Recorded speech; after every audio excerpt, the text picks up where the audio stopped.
Hello there, and welcome to Cinema Life and Everything. And today is a bit of a special edition. It's going to be a little bit different, so I'll explain why. There is a film coming out very shortly, Cassandro, on the 22nd of September. And it's going to be on Amazon Prime, and it deals with the life story of a former guest of mine on my former podcast, Slouching Towards Masculinity, Saúl Armendáriz, or as their alter ego of wrestling is known, Cassandro. And that is the title of the film, Cassandro. Played by Gael Garcia Bernal, it charts their life, Saúl's life through wrestling and how they become an exotico. And it's an amazing story. I can't wait for everyone to see it on Amazon. And I really wanted to be able to share their life story. So this was recorded, like I say, on my previous podcast about a year and a half ago, but I want to bring it back today. So when this was being recorded, the film was just in production. So now you can get a really good listen into their life story and how it was being brought to screen. And then this is being recorded on the 17th of September. So in a few short days, you'll be able to watch the full film on Amazon Prime. So it's going to be a little bit different. One thing I do have to say, this is why I'm doing this little phone in that, or this little video in now, is because when I recorded the original podcast, I wasn't so tech happy back then. So it's audio only. So I will put some pictures of the upcoming film over the top of the audio, and then we will be back to normal video footage and also the Spotify. It wouldn't matter if there was video footage because you're not going to see it. But we'll be back to the normal full video on YouTube in a fortnight when the next podcast comes out. So until then, really enjoy this one. I thought it was pertinent to release it now. I think you'd really enjoy it. And there was a fly upstaging me. And then, yeah, I will see you all in a fortnight. So let me know what you think in the comments below, and I will see you all soon. But yes, check it out, Cassandro, Amazon Prime, 22nd of September. And Saúl, if you're listening to this, thank you once again for this podcast and your time that year and a half ago. Thank you very much. Take care, everyone. So, hello, Cassandro, and welcome to Slouching Towards Masculinity. How are you today? I am very well. Thank you so much, Philip, for the invitation. What an honor. Well, thank you so much for taking the time to speak to me today. It really is an honor for me as well. I really, really appreciate it. Thank you. I guess we can get started, and we can get started at the beginning. For you, how was growing up in terms of, were there many masculine archetypes or masculine bodies you were exposed to, or things to do with a man you identified with? Well, my childhood was very damaging for myself, as you know. I think a lot of the men that abused me or raped me or took advantage of me and molested me, they saw me as a target. So at very early age, I knew that I hated men. I was confused because I know I was a man. I know I'm a man, and I love man because I knew I was gay back then, but I just didn't like the way they were doing it or they were handling myself. And I was not gonna be a sex toy for them either. So those are how the masculinity here, especially living between El Paso, Texas, that's America, and then you just cross the border, the river, and it's Ciudad Juarez, Chihuahua, Mexico. We're just border cities. There's two cultures and two languages, Spanish and English, and and it was mostly men in my family back then. When I was in the 70s, I grew up. Well, my birthday is May 20th, 1970, so it's almost 50 years. But that's the men type that I had outside my house, because inside my house, I had no male role model, even my father living in the same household, but he abandoned me. So, yeah, so I can sort of understand by that. So it seems at the beginning it was just a very sort of toxic environment to be in, and no one to really able to look towards either.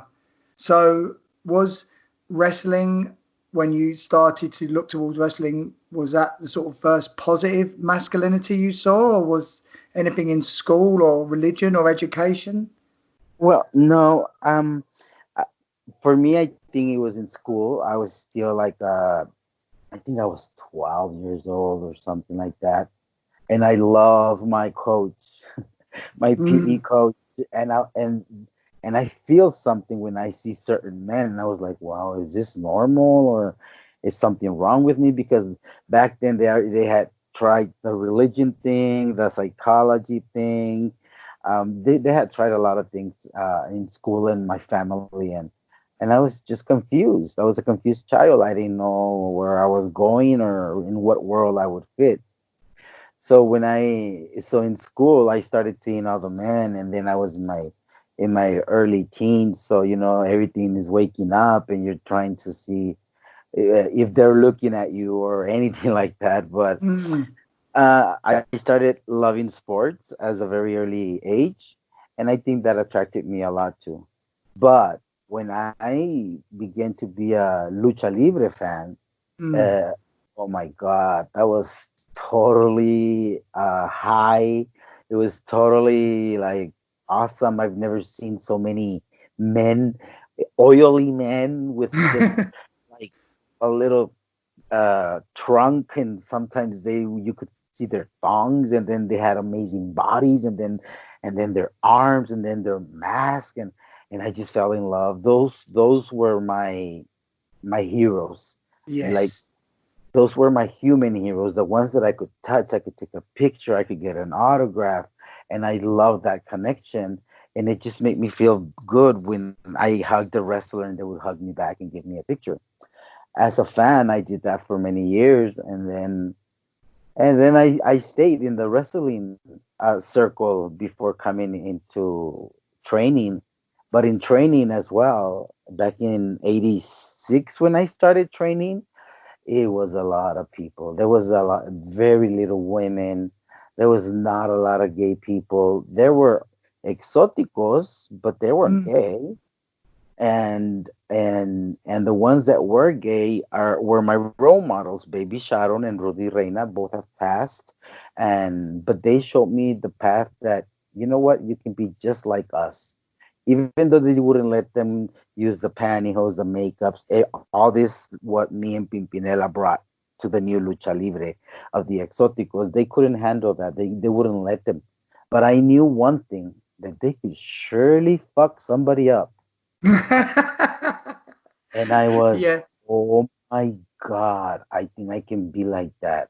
So I never stopped going to training. It was very hard. It was very difficult. A lot of discrimination, a lot of rejection, a lot of getting hit double or triple as hard as anybody else, because they were just assholes. They were homophobics. And of course, you gotta remember, it's a machismo country. Mexico is Mm. very macho like, and in lucha libre, there's always been a macho group, or the mafia that we call the mafia, that if you can't pass through them, you weren't going anywhere. Wow. So I Okay. had so I had to prove myself, and I had to prove to them, and yeah, I just started. I fell in love with the bodies and the guys. I can't deny that. That was one of my major things that made me come back for more, because I didn't because I didn't get it. I'm like, why am I doing this? I don't know, but the men are really fine. I, from an English wrestling perspective as well, I always found it very interesting. I'm not sure if this was the same where you wrestled, but people would reject the sexuality aspect of it, like men very oiled up, like you say, in small trunks, but they would only just always focus on the combat. But there was obviously a very big sexual element there as well, but it's something they didn't even really want to think about or talk about. Hmm. And it's interesting that even though like you say, it's a machismo thing and a very powerful thing, at the same time there's the sex element as well. Yeah, we came in the perfect timing. It was the late '80s, and we came into a macho world. I mean, we practically were among just men. But Mm. you know that for some reason, when I was always in the ring, this attitude or this aggressiveness came inside of me, and because I'm such a hardcore wrestler, I mean, people think and they say it's fake, and they can say whatever the shit they Nah. want. But taking those bumps, and for more than 30 years, taking those chairs on my back and on my head that were very mean and very vicious back then, us, the old school wrestlers, Mm. shit, we used to break ourselves a lot. And it's just an ego thing, even though we knew that we had to entertain the people and everything. Uh, Inside the ring, it's an ego thing, it's an arrogant thing, and it's who got more because everybody wants to win. And Yeah. that's where the fans came in, that when they saw us coming, and I came with all the bling and the glamour and everything, people were just like, "Oh my God, who is this?" Mm. On my 2 minutes going from my dressing room to the ring, everybody was like, "Ooh la la," and some would say, "Ew, what is this? Who is this?" And then after I would wrestle, they were like, "Can we have a picture? Can we please get an autograph?" And I was like, "Oh, now you want something from me, bitches." And it was because they love how I wrestled. Yes. It's that I really love that in you and watching your wrestling because there's that wonderful thing of flamboyance and a character, like you say, the Liberace of Lucha Libre. But at the same time, when it came down to fight, you're ready to go, and you're having both of these elements in one character makes it impossible to ignore. You know what happens with me, that once I'm getting dressed in my hotel room, my feminine side kicks in because I Mm, don't know how I dress. I always use high heels and I use all the glamour, and I mean I dress very feminine at times. And mm, then so when I get into the arena, it's like, oh, that this is my house. This is my this is my church. And once I get there, from the moment that I start putting my makeup on, you know that Cassandro comes in. Saúl is yeah. being left behind. Cassandro comes in, and once I do my run and with my gown and walk into the ring, my macho side kicks in, and I'm ready for battle. And after I had my 7 surgeries, I could remember like a couple of years ago that my dad would always tell me, um, don't get mad because that's when you get hurt. Like, don't get mad. My dad always tells me that. Don't get Mm, mad because that's how you get hurt.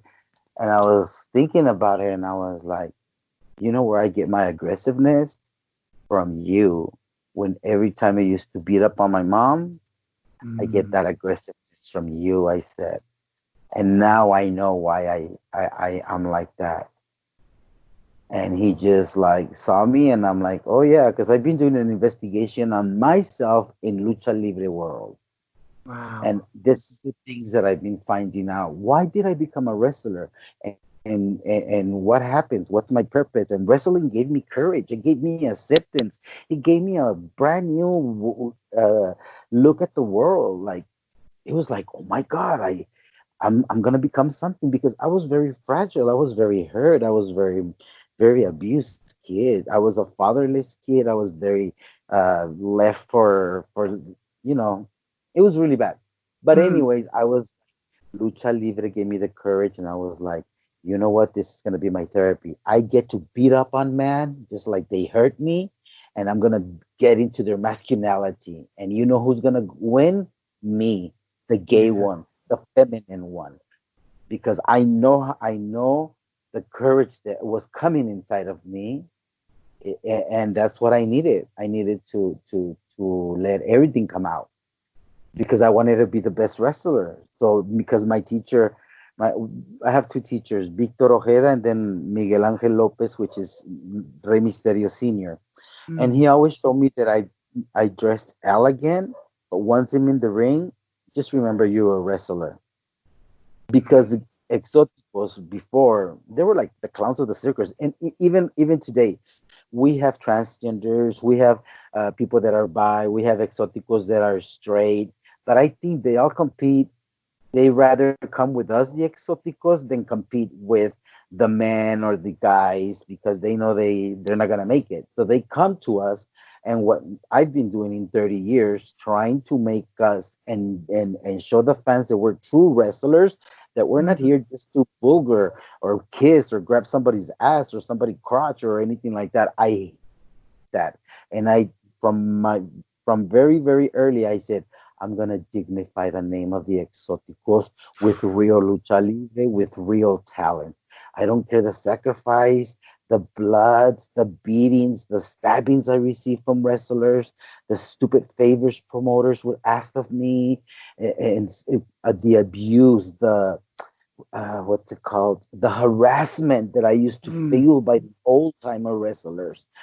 But that just lit this fire up, and I was like, man, when I'm in the ring, I felt that was my territory. That was yeah, that was my best territory for me. And that's how I became the best wrestler for that I could ever become, because I worked through all my issues, and everything is has a why and a why not.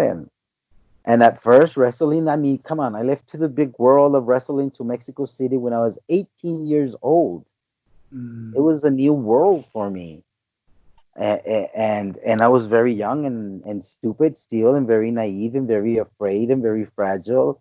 And Mexico, there's a big mafia. There was a big mafia, and you gotta drink or you gotta use drugs and you gotta do this, because if not, you can't be part of. So I became this big drug addict just to be part of the elite group of Yeah. Mexico's lucha libres leaders. I was with the top cartel people. I had everything served. It was always, this has existed in wrestling, in Mexican wrestling, American wrestling, and I see it everywhere I go. But Yes. but it's everywhere. Even like they say, yeah, no, Mexico's very machista. I go, no, not only Mexico. I go to France, I get the same shit. I go to Germany, I get the same shit. I go to Japan, I get the same shit. It still goes on me, but now I know how to deal with it.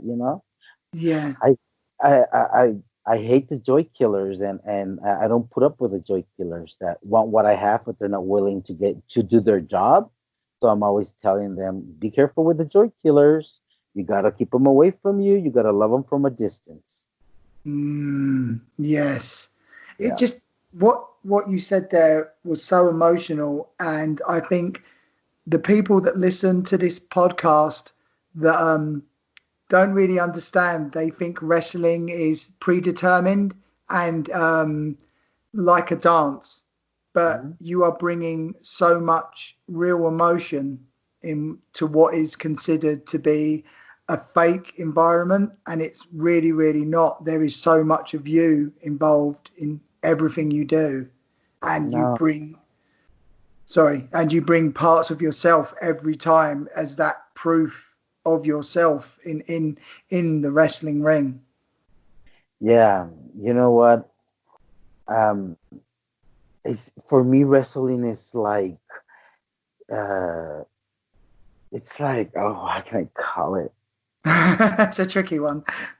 Yeah, no, no, no, no, no. I always say, for me, it's like poetry in action. Wrestling is poetry in action, from one move to the other move, to this, to that, and then I could do the wrestling, the match wrestling. I could do the flying. I could do everything Mm, that I want to, and even if I don't even know how to do it inside the ring, I was gonna learn at the moment. I just had the faith, and I ran, and I jumped, and wow, I did it. And that's how I learned a lot of my things in wrestling, wow. just in the moment. Because when I grew up, there was very little people that was gonna teach me the right way. And there was a lot of people that were being mean.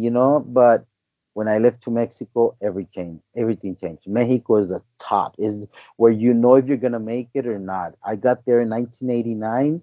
In Mm, 1991, I was given a championship match against El Hijo del Santo, one of the yes, biggest yes. legends in Mexico. And then I became the first Exotico to be a champion in November 29, 1992.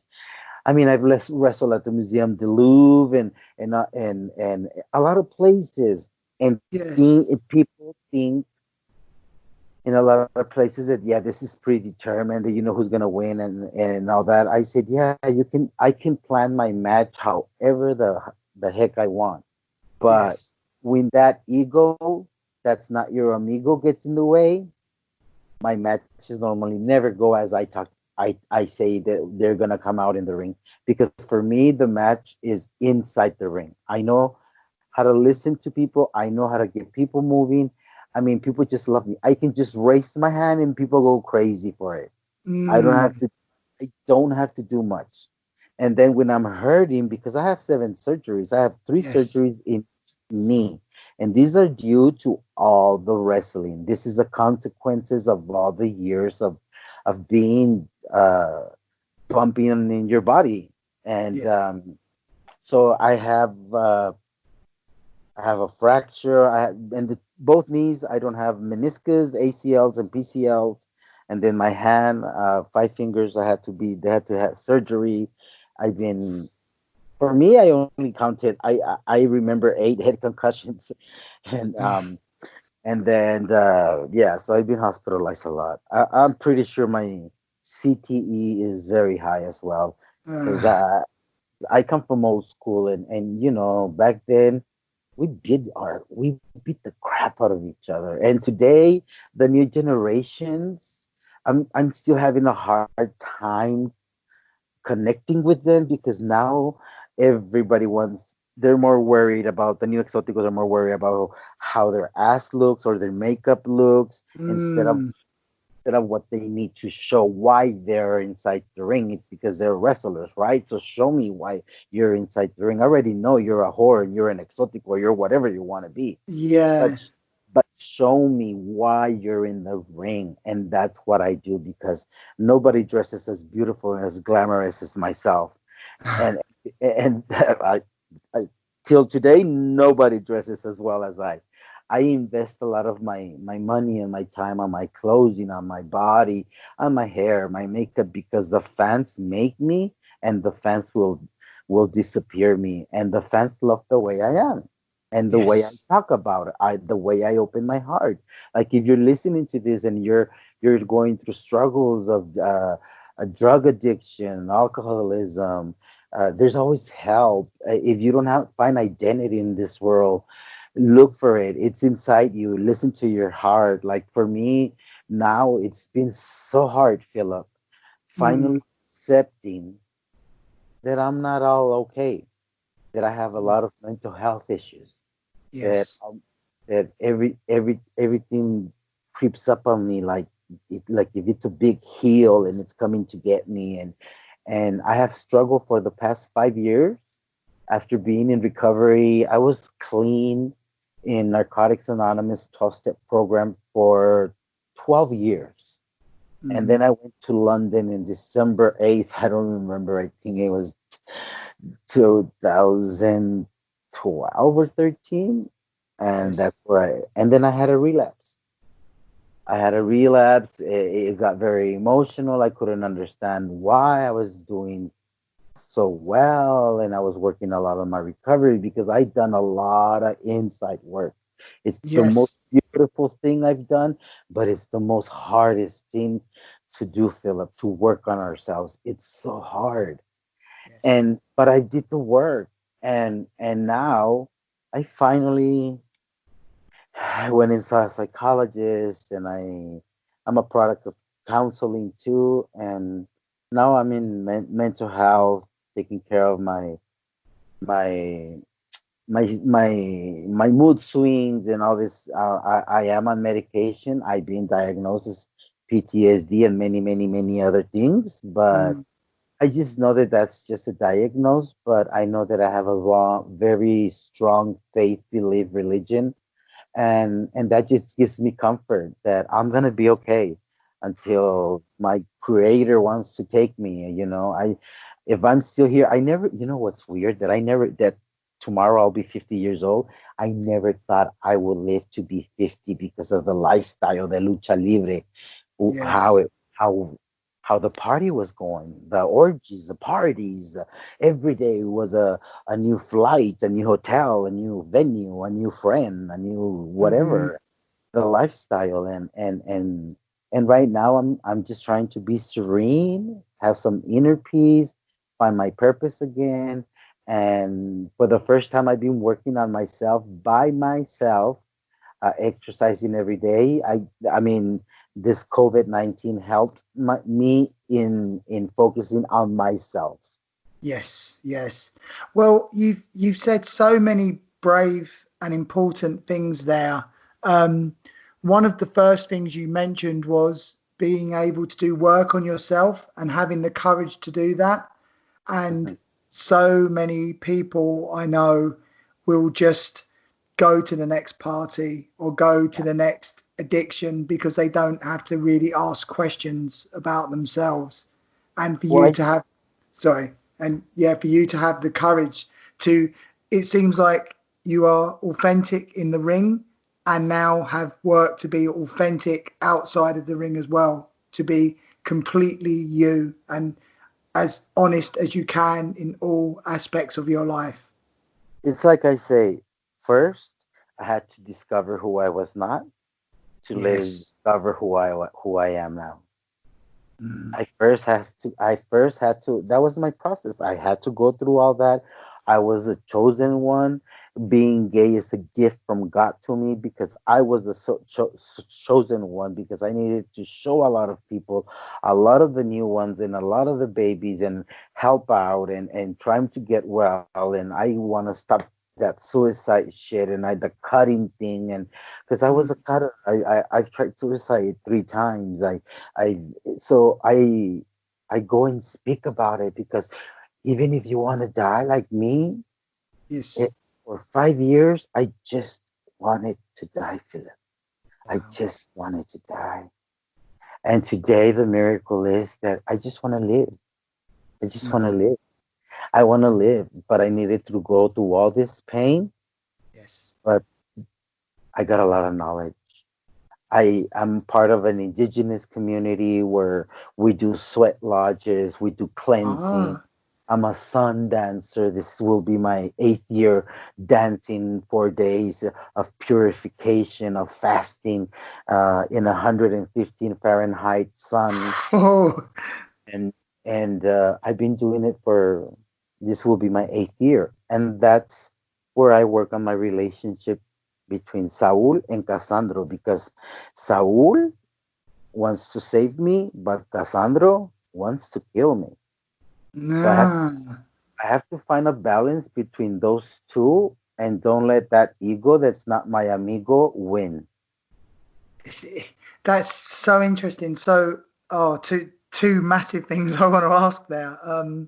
Let's talk about ritual first of all. So you mentioned about your religion, and you also mentioned about the sweat lodges, and you believe these have been really important to your recovery. Do you recommend them to others as well to ask questions? Oh, yes. I mean, I'm an activist of just recovery or just recuperation, just on the healing process. So I have a lot of links where I got all my recovery and all my knowledge and all my wisdom. I went to 12-step program for Narcotics Anonymous for more than 12 years. Mm, Because of Narcotics Anonymous, all this happened. And I bloomed like a flower, like, oh my God, because I was living my best life. I wasn't using anything. And then from there, it was counseling. And then I went to my religion, because I knew that as a child, my grandmother, she showed us religion. She was like a saint for us, for my family. She always wore her impeccable black skirt and her veil on her head. It was, and I knew that even though family and friends would tell me that God was gonna kill me and that I was gonna go to hell, I always remember that my grandma told me, Dios siempre es bueno, mijo. And she would tell me, God is always good, mijo. You stay with God. So at one point, when I became back to my recovery, my friend Letty that she just passed, she brought me back to my religion. She brought me back to being a Catholic, and I started going to the Basilica of the Virgin Mary in Mexico, which she's my biggest. Uh, uh, yeah, she's my virgin. She protects and Mm. takes care of me, and so I found this out in recovery, and they told me religion is for those who are afraid to go to hell, but spirituality is for those that we've been through hell. Mm. Wow, So, that's yes. so I choose a spiritual life, but when I was going through my spiritual life, I knew that I needed my higher power, and for me, it's God, Mm. because God loves me so much. He's already forgiven me.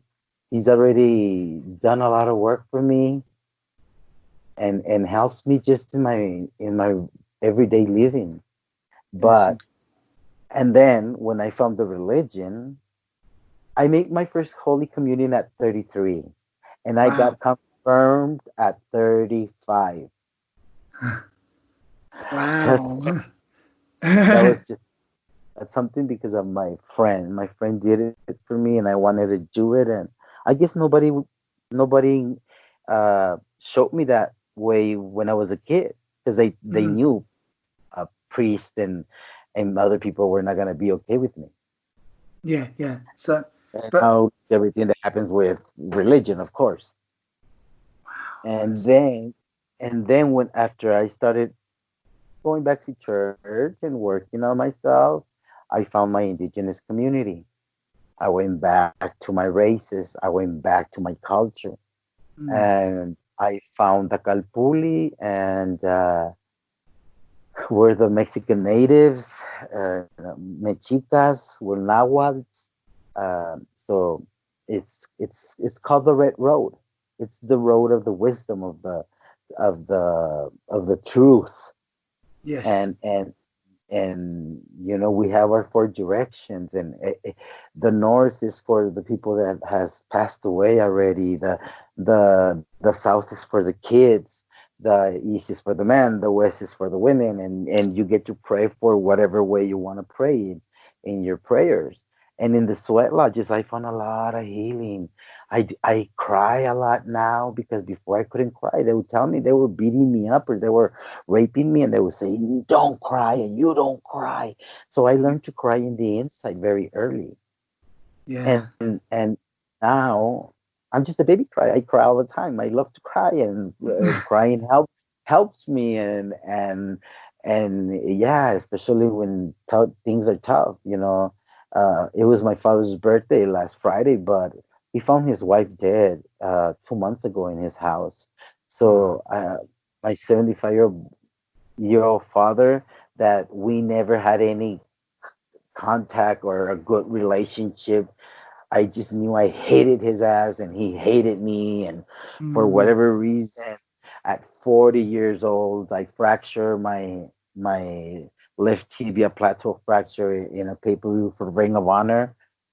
oh, And my father uh, came back like he was my father and the father that I never had as a kid. He was carrying me from my bed to the truck, from the truck to the doctor, from the doctor to the truck, and in all my 7 surgeries, my father's the last person I see when I go to the surgery room, and my father is the first person that I see when I'm in my recovery room.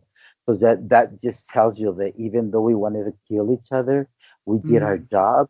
We continue to do the healing process, and now I can tell you I have the best father in the world, and I have Wow, a father. that's amazing. That's so wonderful to hear. Wow. Just Small wasn't letting him.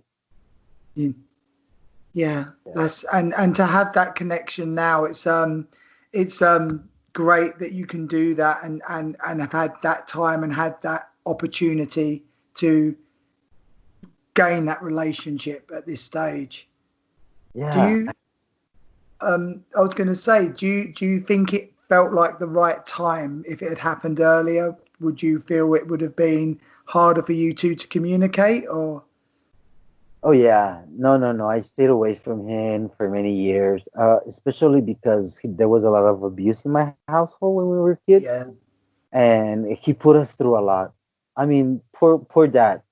Like I told them, I judged you for everything, I blamed you for everything, and I had to forgive you for nothing because you weren't taught how to be a father. You weren't taught to be loving.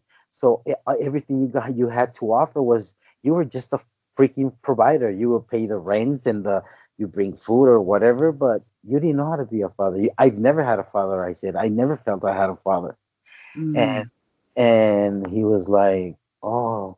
So I said, that's where I got my compassion, and that's why I came back to him. And I told him, you know what? I was always a mama's boy. My mama passed away at 50 years old. Mm. I was 25 years old, and I said, I need a father. I need my dad back. And I've done my work. And I said, and I wanna have a conversation with you.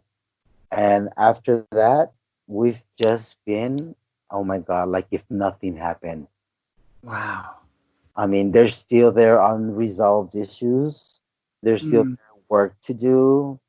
Um, but I'm just glad I'm a son, and he's my father, and we're okay. I have my big family. We're six brothers. We're three boys, three girls, or three gay and three straight. And yeah, I have two lesbian sisters, and my family is my rock. They're the ones that have saved my life every time I fall down. That's so interesting that in your family, though, there were so many different types of sexuality and so many different types of variant there that you could sort of everyone sort of express themselves differently. Yeah. You know what? My mother used to tell my dad, what you cannot see, you will have in your house. And he couldn't see my aunt, that she was the first lesbian in the family. And everybody blamed her, of course, of turning me gay. And then I got blamed of turning my sisters gay. And it was just a thing like that. But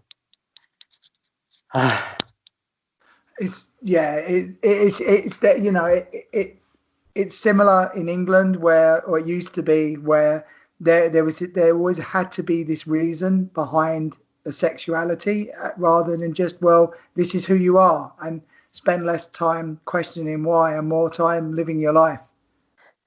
you know what? That I after this year, I was watching all the new guys, and I was watching when I was new, because I'm Mm. doing on the investigation. I was looking on my earlier days, and I was looking at them earlier days. Oh Mm. my God, it's still a big clubhouse, still a Yes. big, it's still a big sexual sexuality thing. Yes. Uh, and the more I see the new guys with their new nice bodies and their trunk is showing all uh their buns out and stuff, it's more sexual than way back before. Way back then, I mean, I've been wrestling for 32 years. They wouldn't have let a- any, even straight guys, use those gear. It was a Yeah. no-no. And now what I see is that a lot of them, um, what do you call them, metrosexual guys or Yes. straight guys, when you really get to know them and see them, they're more gay than us. They're more they are more social butterflies than us. How this thing has changed is Yes. so amazing, that even us, the old timer gays, we've gone through transitioning, and I think our masculinity is coming back, and for the other ones, feminism is coming back, and they're Yes. machos, or that's Yes. what they think. It's a complete balance amongst Yeah, everyone now. Everybody gets a bit of everything. One exactly. thing. But Sorry. let me just say, like, where I Sure. found my masculinity. When I went to my indigenous group and I started going to the sweat lodges, where you go into the Mother Earth's wound, you go Mm. into a sweat lodge to reconnect of who you are. We go to to ceremony to talk to God, not talk about God. And if you don't believe in nothing, that's fine. You're okay. We pray, we sing, we let go, we get in touch. And you know what? There's sweat lodges that are only for men or only for women, and then there's some that are co-ed. But I was sitting down in a sweat lodge, and there were like 20 almost naked men around me, and I was like, what the hell am I doing here? And that brought me an amazing healing because I spoke to all of them that they were my fathers, they were my brothers, they were my uncles that I couldn't have, my father that I couldn't have still. And they lead the way and they show me we're not here to hurt you. Not everybody's the same. We're here to love you because you're such a beautiful soul and spirit. You have to be the one that stays always, always be part of the solution, not part of the problem. So now it's time for you, the children, to teach the parents how to love them because they didn't know when they were young. So now Yes. it's a two-way street. I'm teaching my father how he should treat me, and I'm trying to break him down to see the new life, not the way he was brought. I mean, he's 75 years old. It's not the, it's changed a lot. Yes. So that's what Wow. I'm trying to teach my father as well.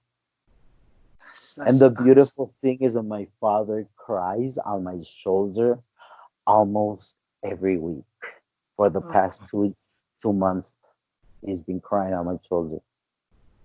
that's wonderful that you've got that time together and you're expressing that to each other as well. For me, that is true masculinity and true love, that you can see all sides of someone and you don't have to hide behind anything. You can just be as you need to be, authentic and true to yourself. I always say, I am what you see, what you get. That's it. Yes.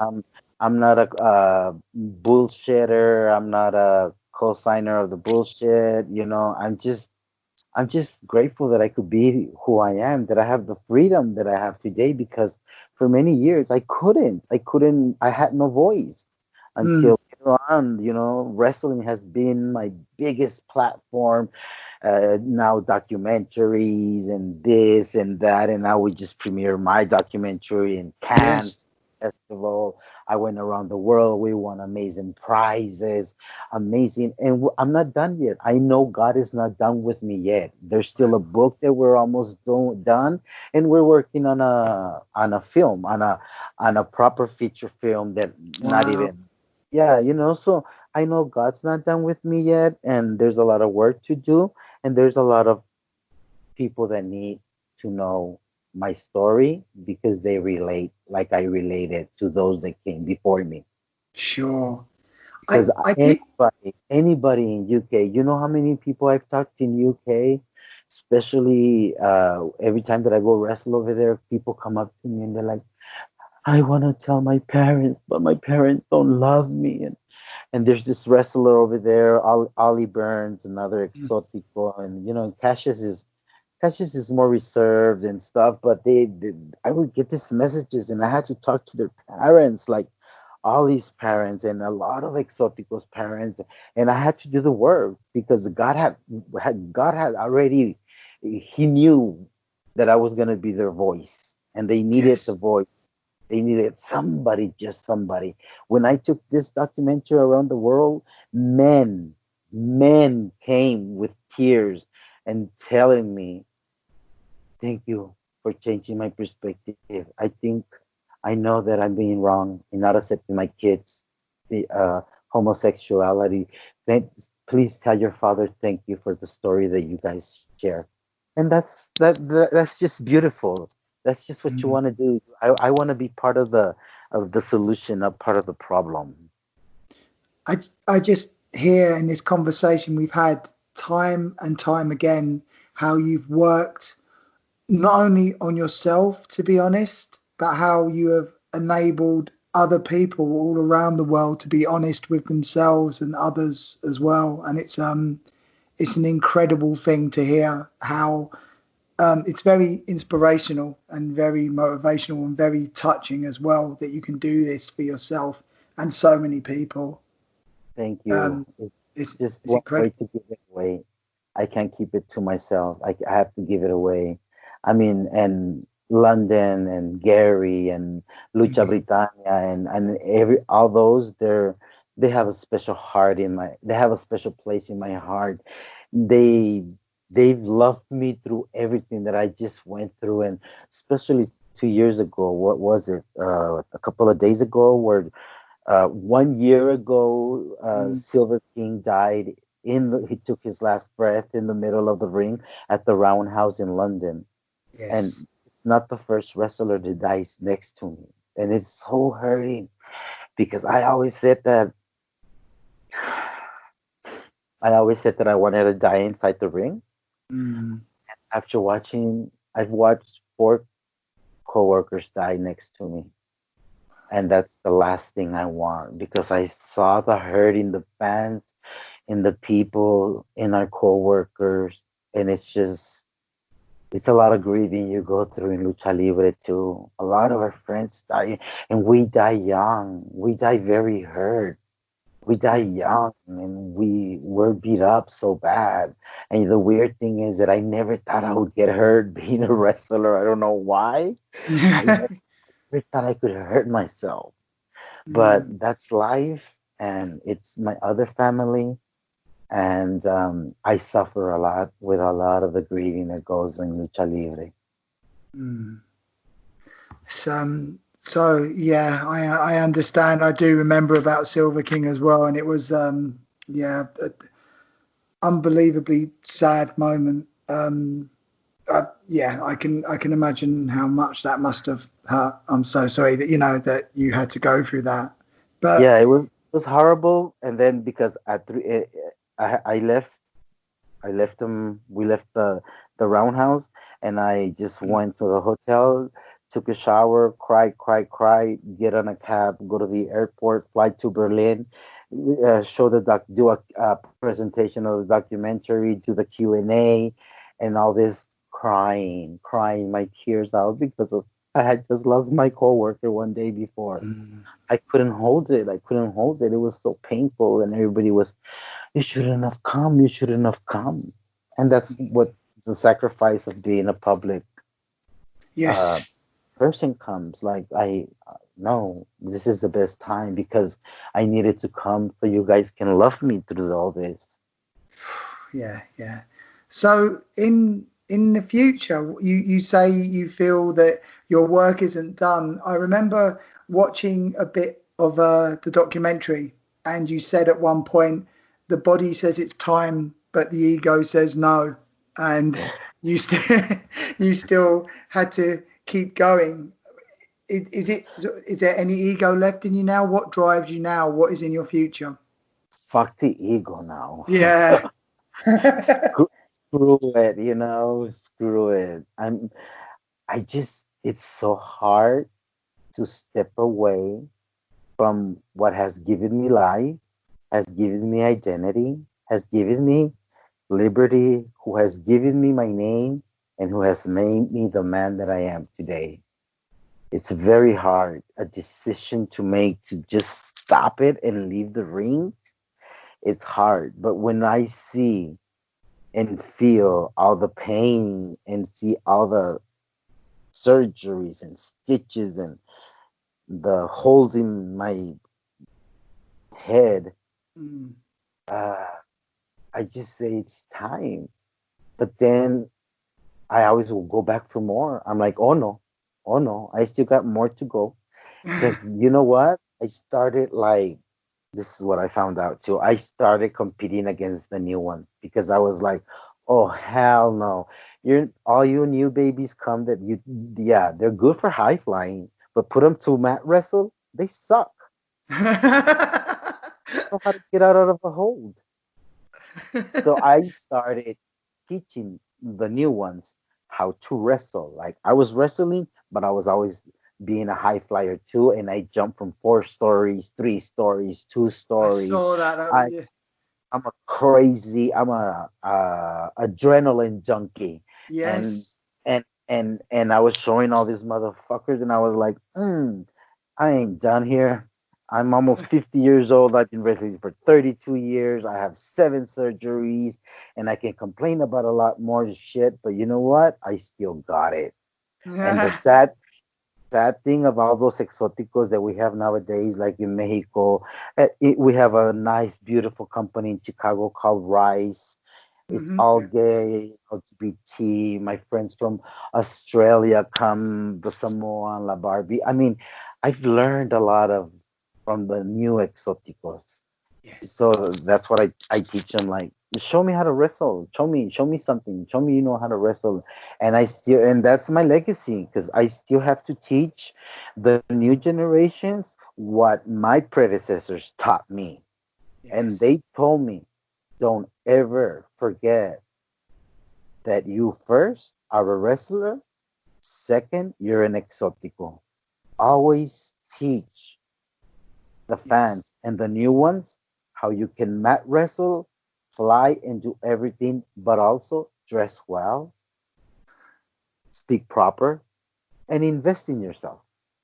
It's And amazing. Complete rules for a complete life there as well. Just have every aspect perfect. Work on all parts of yourself.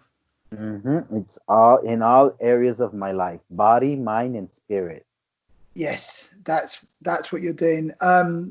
Cassandro, you have been so gracious with your time and you've answered absolutely everything I could have asked of you and been tremendously honest and open. And I can't think of anything more that I could say, or you have just been wonderful for this hour. What I would like to say though, is there any way that people can stay in contact with you or follow you or anything? Yes, please. Instagram is Cassandro El Exotico. Yep. Twitter is Cassandro El Exotico. Facebook is Saúl Armendáriz. It's my real name. Right. And yeah, please follow me on Instagram, Twitter, Facebook. I have a YouTube channel, but it's been there for a while. But now I'm gonna start speaking up about all my personal issues and my healing and everything that I go through because I think it's important, especially right now in these times that we're having, how to connect and keep fresh with the fans. This would be this would, yeah, exactly, more than just the wrestling, just all of this work you've done and what you've said to me today, like the rituals and the work you've done in yourself, is so important because it's so hidden in society. People don't know where or how to ask for help, and you're Yeah, doing that. if you need help, please contact me. I'm there. Um I'll help you through whatever you're going through, you know. I'll just it's just helping step by step, taking them step by step to what they want because Oh, they already know the answers. They just need to find it out by themselves. But I exactly. want to thank you, Philip, for the honors because Oh, it's very special for me because London has a very special place in my heart. I love London, and I just want to thank you, my eternal gratitude for letting me be a voice in your platform. I when the thing is, I usually have, you can't sort of see me. I don't have the camera on when I do an interview, but you got me choked up on two occasions here today, actually. So, Well, you make me cry too, so oh, so no, it was absolutely it's wonderful. good. Thank you so much, Cassandra. All the best. Okay, Okay, thank you so much. take care. Thank you. Thank you. Bye bye. Bye.